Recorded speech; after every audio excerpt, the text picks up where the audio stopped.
पहले ये बताएं कि सरकार की क्या पॉलिसी है और सरकार की पॉलिसी को आरएसएस मानता है कि नहीं मानता है, और सरकार का और आरएसएस का क्या रिश्ता है। माननीय प्रधानमंत्री जी ने लाल किले से आरएसएस के बारे में बोला, बहुत कुछ बोला, थोड़ी बात अजीब सी जरूर लगी, लेकिन इनका क्या आपस में क्या तालमेल है। और माननीय प्रधानमंत्री जी भी देश के सामने साफ करें कि आरएसएस की पॉलिसी और सरकार की पॉलिसी क्या है। राहुल जी बिहार में यात्रा पे हैं, क्या रिस्पॉन्स आप भी गए थे? रिस्पॉन्स बहुत बढ़िया है, बहुत बहुत ज्यादा बढ़िया है। लोगों में जो हमने उत्साह देखा, खुद व्यक्तिगत रूप से राहुल जी के प्रति, हमारे महागठबंधन के प्रति और भाजपा और जो वर्तमान सरकार वहां पर है नीतीश जी की, उसके खिलाफ एक माहौल पैदा हो गया है। और राहुल जी की बात पर लोगों को जिस तरह से विश्वास और उत्साह उठता है वो हमें साफ नजर आया वहां पर, और हमें पूरा विश्वास है कि इस बार बिहार में आप बदलाव देखेंगे और हमारे महागठबंधन की सरकार वहां पर बनेगी।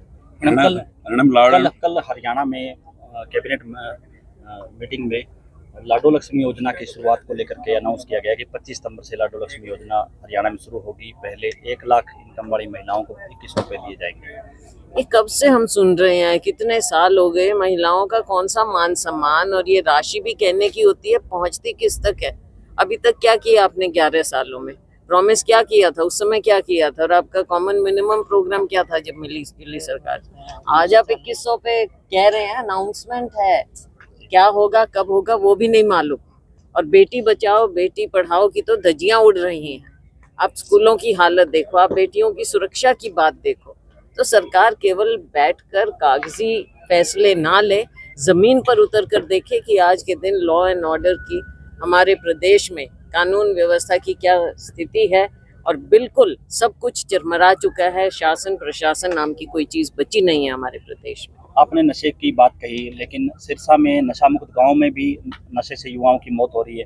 पिछले दिनों मुख्यमंत्री जी मैराथन दौड़ करने के लिए भी आए थे कि हर जो है व्यक्ति को इसको देखो, मैंने पहले भी कहा कि ये केवल एक हिस्सा होता है अवेयरनेस, और ये प्रशासन का काम है, एनजीओज भी करते हैं, बहुत लोग करते हैं, ये केवल एक हिस्सा है। लेकिन जहाँ पर शासन की और प्रशासन की सख्त नजर होनी चाहिए और एक्शन होना चाहिए, वहाँ एक्शन क्यों नहीं दिख रहा है?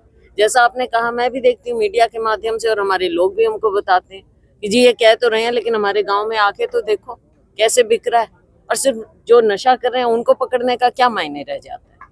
जो सोर्स है वहां तक क्यों नहीं पहुंच रही है सरकार? तो ये इच्छा शक्ति की भी बात है, शक्ति की भी बात है, दोनों चीजें हैं, और दोनों में ये सरकार फेल होती है। केवल इवेंट्स करने से कुछ नहीं होगा। पिछले दिनों महिलाएं भी आकर के एसपी ऑफिस के सामने रोने लगी कि एक अकेले थिराज गांव में 15 से 20 युवाओं की मौत हो चुकी है, कि पुलिस है नशा रोके, बल्कि जो है कार्यक्रम है वो तो इसका मतलब सरकार ने, प्रशासन ने आंख मीच रखी है, उनको मालूम ही नहीं है कि क्या हो रहा है। अगर उनको मालूम ही नहीं है तो फिर कैसे रक्षा कैसे होगी, और ये बच्चे कैसे बचेंगे? परिवार बर्बादी के कागार पर खड़े हैं, बर्बादी से कैसे बचेगा हमारा समाज अगर सरकार और प्रशासन आंख मीच कर बैठे और सिर्फ ये दिखाए कि इवेंट करने से सब कुछ ठीक हो जाएगा? तो ऐसा तो नहीं दिख रहा है, साफ दिख रहा है। तो लोकसभा में गूंजेगा मैडम ये मुद्दा, सिरसा में जो नशे को लेकर के? देखो, ये हमने पहले भी उठाई है, आगे लोकसभा का सेशन होगा उसमें प्रयास करेंगे, लेकिन लोकसभा में आप देखते हैं कि मौके मिलते कहाँ हैं वहाँ पर बात करने के। ध्यानचंद जी के बारे में क्या कहेंगे?